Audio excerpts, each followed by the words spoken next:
Pukul 6 waktu Indonesia Barat.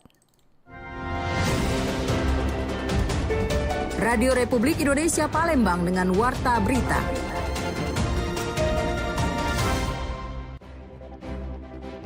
Jadi harus melakukan terobosan-terobosan. Jangan sampai kita normatif sebagai wali kota, sebagai gubernur. Terobosan-terobosan apa yang harus kita lakukan sehingga Sumatera Selatan dapat menjadi percontohan ikon dari kabupaten kota yang ada di Sumatera Selatan, apa yang ada di Indonesia. Karena posisi kita di bawah, jadi kita harus waspadai semua lah. Ya, yang penting saya tekankan ke anak-anak yang tetap harus konsentrasi dan harus kerja keras. Karena kalau kita mau menang ya harus kerja keras.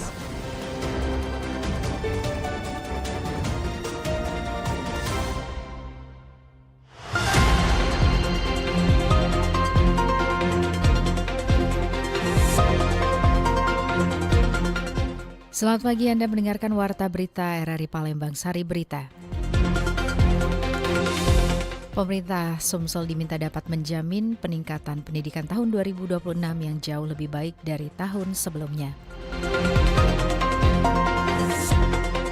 Sriwijaya FC tetap menatap optimistis laga pekan ke-14 kompetisi Championship 2026 meski berada dalam kondisi tim yang belum ideal. Inilah Warta Berita selengkapnya edisi Sabtu 3 Januari 2026 bersama saya Esy Armisi.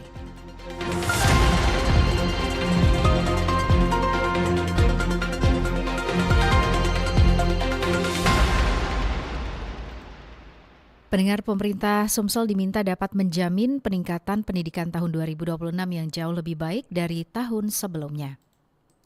Memasuki tahun 2026, pemerintah Sumatera Selatan maupun kota Palembang secara khusus diharapkan dapat terus mendorong upaya peningkatan kualitas pendidikan yang ada di Sumatera Selatan. Hal tersebut diungkapkan pengamat pendidikan Sumatera Selatan Suherman. Tidak hanya peningkatan kualitas pendidikan, untuk mendorong peningkatan tersebut, pemerintah Sumatera Selatan maupun kota Palembang dapat menjamin fasilitas pendidikan termasuk tidak berpangku kepada upaya yang dilakukan oleh pemerintah pusat. Jadi harus melakukan terobosan-terobosan. Jangan sampai kita normatif sebagai wali kota, sebagai gubernur. Terobosan-terobosan apa yang harus kita lakukan sehingga Sumatera Selatan dapat menjadi percontohan ikon dari kabupaten kota yang ada di Sumatera Selatan, apa yang ada di Indonesia. Jadi saya pengennya begitu.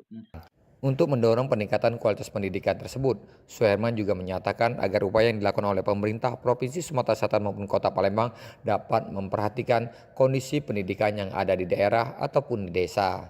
Hal ini merujuk pada peningkatan kualitas fasilitas sekolah maupun tenaga pengajar yang bisa dijamin penghasilan yang memadai. Dari Palembang, Sumatera Selatan, Aditya melaporkan. Sementara itu, pendengar, guna menyambut masa pembelajaran baru tahun 2026, pengamat pendidikan Sumatera Selatan Profesor Abdullah Idi berharap Dinas Pendidikan segera melakukan evaluasi menyeluruh terhadap kualitas pembelajaran. Evaluasi tersebut meliputi kurikulum, metode pengajaran, hingga peningkatan kompetensi guru guna memperkuat fondasi akademik peserta didik. Profesor Abdullah Idi menilai langkah tersebut penting agar kualitas pendidikan di Sumatera Selatan dapat meningkat dan mampu bersaing secara nasional. Pada pelaksanaan tes kompetensi akademik di tahun-tahun mendatang, ia juga mendorong agar mata pelajaran bahasa Indonesia, matematika, dan bahasa Inggris yang diujikan dalam TKA dijadikan sebagai pelajaran wajib di sekolah. Diwajibkan. Kemudian yang kedua, kalau kita bicara soal kompetensi, tes kompetensi akademik, berarti kan hasil tes. Hasil tes itu sangat ditentukan oleh proses pembelajaran di kelas atau di sekolah itu sendiri. Berarti di sana keterkaitan dengan faktor sumber daya manusianya, termasuk input anak didik, termasuk juga faktor pendidik, kemudian.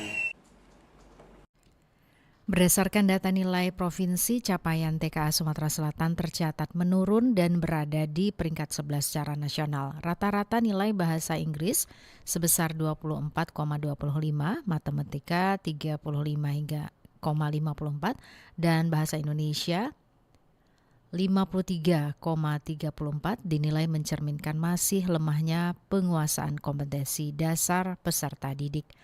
Menurutnya, hasil TKA sangat ditentukan oleh proses pembelajaran di kelas yang berkaitan erat dengan kualitas sumber daya manusia. Diketahui jumlah peserta TKA di Sumsel dari jenjang SMA dan SMK ini mencapai 112.818 orang. Sementara 14.007 peserta tercatat tidak mengikuti tes meski TKA diwajibkan bagi seluruh peserta didik. Pendengar, berikut kita dengarkan ragam komentar masyarakat.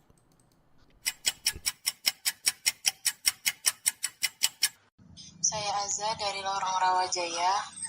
Mengingat tahun baru telah dilewati dan memasuki awal semester, perlunya ada semangat baru untuk mengisi suasana di semester selanjutnya.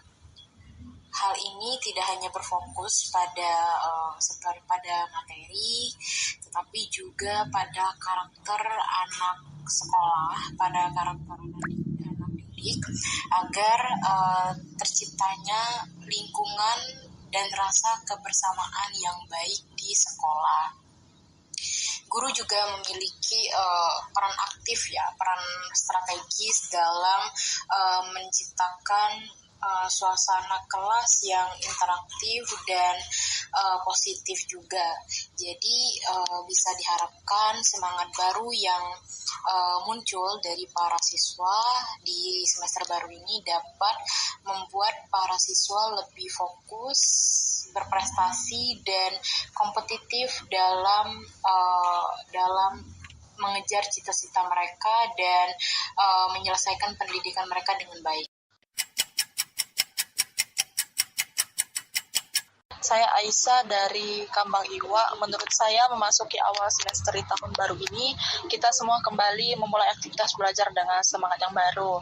Karena setelah libur panjang, suasana sekolah terasa lebih hidup dan penuh harapan. Nah, ini jadi momen yang tepat buat kita untuk memperbaiki cara belajar, lebih disiplin, serta lebih fokus di kelas. Nah, juga suasana baru ini semoga bisa membuat kita lebih nyaman dalam belajar dan tidak cepat merasa jenuh. Dengan adanya dukungan dari guru, teman, dan lingkungan sekolah yang positif, kita berharap semester ini bisa berjalan lebih baik, lebih menyenangkan, dan membawa hasil yang membanggakan untuk kita semua.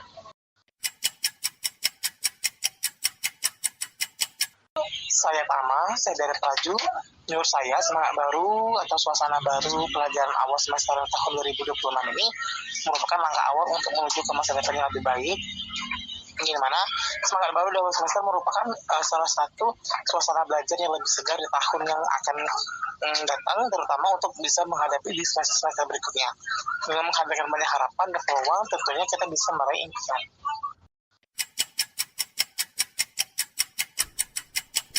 Pendengar, berikut kita simak wawancara reporter RRI Muhammad Irfan bersama praktisi antropologi budaya komunitas dan perilaku M. Suharni. Pak, bagaimana sih Pak pergantian tahun ini dapat mempengaruhi motivasi serta kesiapan mental siswa Pak dalam menghadapi awal tahun ajaran baru ini Pak? Ya, sejatinya harus begitu. Harus ada berpengaruh setiap memasuki fase-fase baru, harus ada perubahan mindset untuk menghadapi kondisi-kondisi baru ini. Pak, apa saja sih Pak yang membuat suasana awal tahun ini mampu meningkatkan semangat belajar para siswa Pak? Untuk semangat belajar para siswa, saya kira ini banyak faktor gitu ya. Tentunya tahun baru ini tantangan baru, tetapi perubahan-perubahan kita suasana baru kan gitu ya. Nah, untuk meningkatkan untuk meningkatkan untuk meningkatkan semangat sekolah belajar. Semangat belajar tentu kita dimulai dari mindset baru juga, kita harus berubah kepada perilaku yang lebih baik gitu. Pak, saat ini apa sih Pak yang membangun rasa aman Pak atau optimisme Pak dan antusias siswa Pak pada awal semester tahun ajaran ini Pak baru ini? Saya kira sekarang ini informasi semakin luas kan gitu ya. Semakin mudah didapat. Kondisi seperti ini, akses terhadap informasi semakin terbuka. Ini satu poin dasar yang perlu kita jaga sehingga antusias eager to inquiry, rasa ingin tahu yang lebih tinggi dari para siswa itu harus kita jaga dalam suasana baru ini. Nah, tujuan pendidikan yaitu kita membentuk, mencerdaskan kehidupan bangsa. Nah, kehidupan bangsa ini dibangun dari sikap banyak faktor diantaranya kondisi pembelajaran dan kondisi siswa sendiri gitu.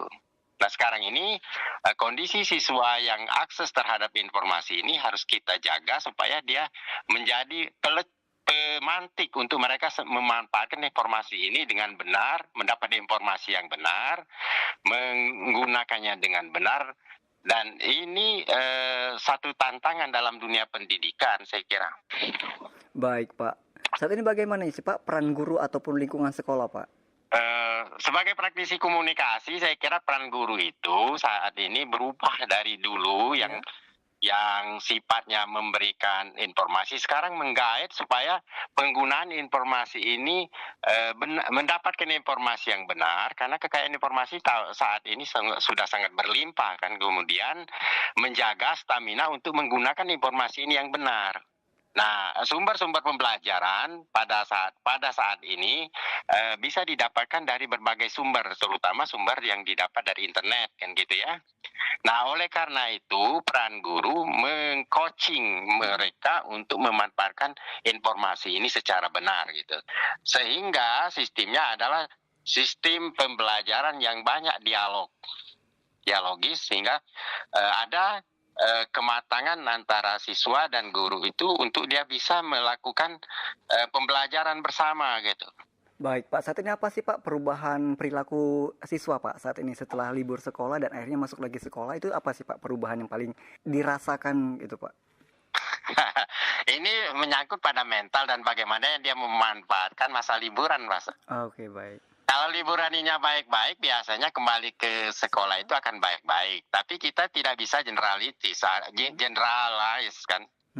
Ada yang liburan ini berlaku begitu saja kan gitu ya. Ada yang berlaku memang masa liburan dimanfaatkan untuk refreshing sehingga kembali ke kelas, kembali ke dunia pembelajaran itu dengan suasana baru gitu, Mas. Oleh karena itu, kita memanfaatkan momen awal ini sebagai suasana baru untuk mereka siap menerima kondisi-kondisi yang ada di sekolah atau kondisi-kondisi belajar yang diciptakan di sekolah. Baik, Pak Suharni. Terakhir, Pak, apa sih, Pak, harapan ataupun pesan Bapak, Pak, kepada siswa yang akan masuki awal ajaran baru ini, Pak? Open-minded, open critics, dan artinya berpikir yang kritis tetap dibangun, kemudian open-minded artinya berpikir yang terbuka gitu ya, sehingga sikap-sikap yang inklusif dan pluralisme itu bisa masuk. Tapi kalau kita bertahan dengan apa yang kita punya, kalau istilahnya itu tetap bertahan pada status quo, jadi menghambat kemajuan kita dalam menghadapi tahun baru, ajaran baru, kondisi baru, kemudian sini. Nah, sehingga kita harus sangat adaptif dengan kondisi-kondisi baru ini. Maksud saya adaptif itu sesuai dengan kondisinya ya. Baik. Pak Suharni, terima kasih Pak atas edukasi dan juga informasinya kepada pendengar RRI. Salam sehat selalu Pak, selamat melanjutkan aktivitas. Ya, pendengar Warta Berita ini disiarkan secara langsung melalui RRI Programa 1 Palembang, frekuensi 92,4 FM, dan disiarkan juga melalui streaming YouTube Pro 1 RRI Palembang dan aplikasi RRI Digital yang bisa diunduh melalui Play Store dan App Store. Anda masih bersama Warta Berita RRI Palembang.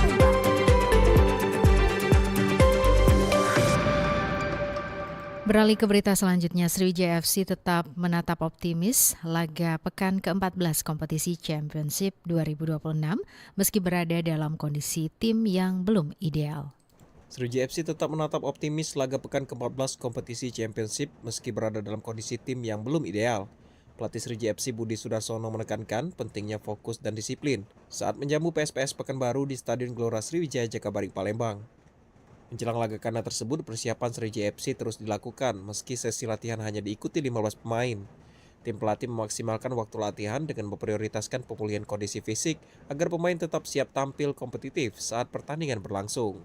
Selain fokus pada kondisi internal, kewaspadaan terhadap kekuatan PSPS Pekanbaru juga menjadi perhatian tim pelatih. Sriwijaya FC diminta tidak lengah dan menjaga konsentrasi sepanjang pertandingan demi mengamankan hasil maksimal di kandang sendiri. Karena posisi kita di bawah, jadi kita harus waspadai semua lah.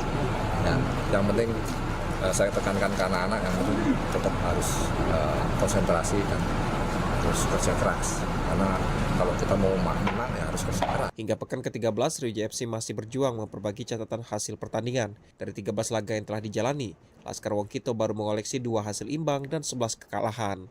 Dari Jakabaring Sport City, Rizky RRI Palembang terus mengudara untuk Indonesia. Pendengar Sekolah Dasar Negeri 25 Palembang siap untuk kembali melaksanakan kegiatan pembelajaran semester kedua di awal tahun. Memasuki awal semester kedua di tahun baru, dunia pendidikan diwarnai dengan semangat dari para siswa dan tenaga pendidik. Suasana pembelajaran yang kembali aktif setelah libur semester dimanfaatkan untuk menyusun target akademik dan meningkatkan kualitas proses belajar mengajar. Berbagai penyesuaian kurikulum, metode pembelajaran yang lebih adaptif, serta perhatian terhadap kenyamanan dan kesehatan mental peserta didik diharapkan mampu mendorong peningkatan prestasi dan menciptakan lingkungan pendidikan yang lebih positif sepanjang semester berjalan. Kepala SD Negeri 25 Palembang Wiwin Purwanti mengatakan, setiap guru memiliki strategi dan metode tersendiri untuk membangkitkan semangat siswa agar kembali aktif mengikuti proses pembelajaran. Di sisi lain, para siswa juga telah melakukan berbagai persiapan, mulai dari melengkapi perlengkapan sekolah hingga mempersiapkan diri secara fisik dan mental untuk kembali menjalani aktivitas belajar di sekolah. Ya pasti ini setiap guru pasti punya trik tersendiri. Yang jelas anak-anak pasti kangen juga sekolah. Walaupun mereka libur pasti kangen juga sama teman-teman kelasnya. Kayak gitu sih. Kayaknya nggak akan terlalu sulit banget di awal, kayak harus membiasakan lagi untuk belajar, kayaknya enggak deh. Malahan mereka lebih semangat lagi karena mereka udah libur, udah fresh. Kalau menurut saya sih gitu. Ini lebih gurunya udah siap, guru-guru udah siap dengan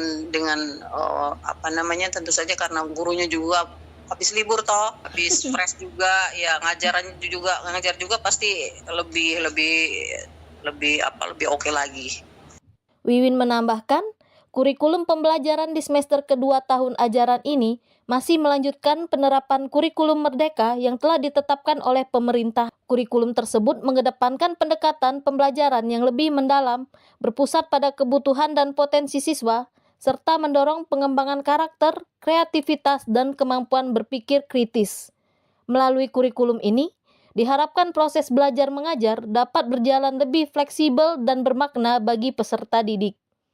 Para siswa diharapkan tetap semangat dan percaya diri dalam mengikuti setiap proses pembelajaran. Dengan semangat dan dukungan dari guru serta lingkungan sekolah, semester ini menjadi kesempatan untuk meraih prestasi, mengembangkan potensi diri, dan menciptakan pengalaman belajar yang positif. Erlin Partesa melaporkan. Pendengar, akses pupuk menjadi salah satu faktor penting dalam kelangsungan pertanian sawah pasang surut di Desa Banyu Urip, Tanjung Lago, Banyuasin. Hal ini menjadi tantangan di tengah upaya terus meningkatkan ketahanan pangan. Kisah para petani yang menghadapi tantangan ini kami hadirkan dalam laporan Rian Apridani berikut ini.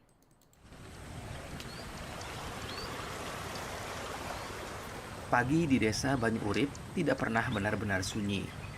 Ada suara air yang bergerak perlahan, ada desir angin yang menyapu padi muda, dan ada langkah petani yang sejak subuh sudah membaca tanda-tanda alam.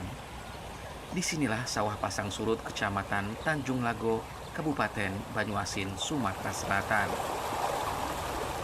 Bagi seorang petani seperti Tukijo, bertani berarti hidup dengan hitungan yang presisi, bukan hanya soal musim, tapi soal waktu dan pupuk. Bertahun-tahun, pupuk menjadi cerita yang tak pernah selesai. Di atas kertas, kebutuhan tercatat rapi. Di sawah, realitasnya sering mengecewakan. Satu contoh ya, kita isian di RDKK, ureanya ya untuk untuk padi 200 kilo. Terus kemudian NPK-nya itu ada 300 kilo. Itu dengan jumlah seperti itu hanya tulisan. Kita paling dapat 50, 60 sampai 70% paling tinggi. Separuh pupuk artinya separuh harapan. Dan bagi petani kecil seperti Tukijo, itu bukan sekedar angka. Di sistem tabela atau tanam benih langsung, 10 hari pertama adalah segalanya.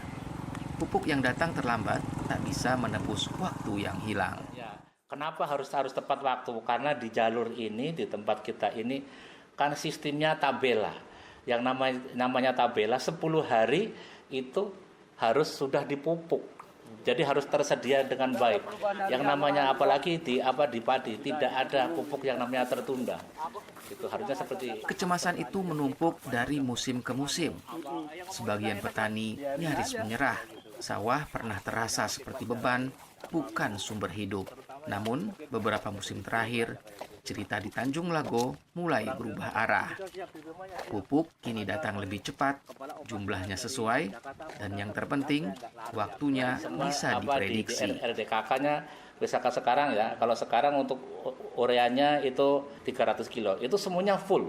Kemudian nggak lama-lama gitu kan. Begitu kita kumpul 1 minggu paling lama sudah langsung cair semuanya kayak gitu. Jadi lebih terpenuhi lah untuk. Kepastian itu sederhana, tapi dampaknya besar. Petani kembali berani merencanakan. Landung Widodo, petani lokal, hampir separuh hidupnya menggantungkan nasib pada sawah pasang surut. Ia tahu benar rasanya menunggu pupuk yang tak kunjung datang. Kebijakan pemerintah baru ini kayaknya memotong regulasi yang panjang sekali dari pengadaan pupuk subsidi sehingga sekarang pupuk lancar seperti yang disampaikan Pak Ketua KTN. Dari sisi penyalur, sistem pendistribusian pupuk juga dibenahi. Vice Presiden Penjualan PT Pupuk Indonesia, Yan Januar Akbar menjelaskan, terdapat sekitar 145 regulasi yang kini disederhanakan menjadi satu aturan melalui Perpres nomor 06 tahun 2025. Penyederhanaan skema penyaluran pupuk bersubsidi ini menjadi momen perubahan besar di tahun ini. Selain itu, distribusi pupuk kini semakin sederhana dan diawasi secara digital. Inovasi kami gitu ya di digitalisasi untuk penyaluran pupuk bersubsidi bisa tepat waktu, tepat sasaran, dan real time. Sehingga kita bisa memastikan penyaluran tersebut akuntabel dan bisa diterima oleh petani di seluruh Indonesia. Istilah digitalisasi mungkin terasa jauh dari lumpur sawah. Namun petani merasakannya secara nyata. Pupuk datang sebelum padi meminta. Hasilnya mulai terlihat. Data Dinas Pertanian Provinsi Sumatera Selatan mencatat produksi padi di Sumsel tahun 2024 mencapai 2,84 juta ton dengan grafik menanjak dalam kurun waktu 3 tahun terakhir. Dan Banyuasin tetap menjadi penopang utama. Di Tanjung Lago, sawah tak lagi sekedar tempat bekerja. Ia kembali menjadi ruang harapan. Ketika pupuk tepat waktu, ketika air bisa dikendalikan, dan ketika petani bisa menanam tanpa rasa takut. Kalau kita lihat di medsos atau di media elektronik itu, ketika pemerintah gembor-gembor kurang stok pangan atau cukup stok pangan, artinya kita bangga saya ada di bagian itu dalam penyediaan pangan.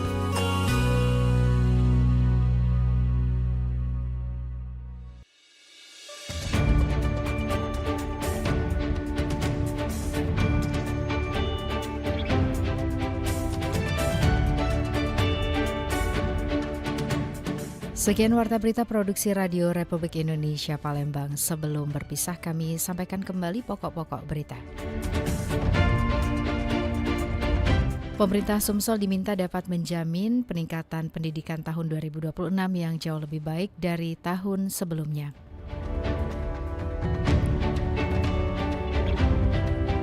Sriwijaya FC tetap menatap optimis laga pekan ke-14 kompetisi Championship 2026 meski berada dalam kondisi tim yang belum ideal.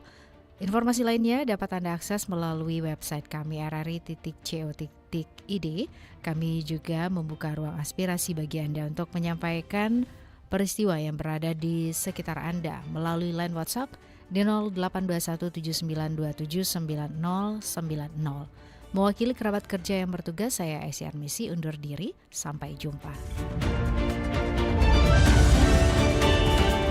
Demikian Warta Berita Radio Republik Indonesia Palembang.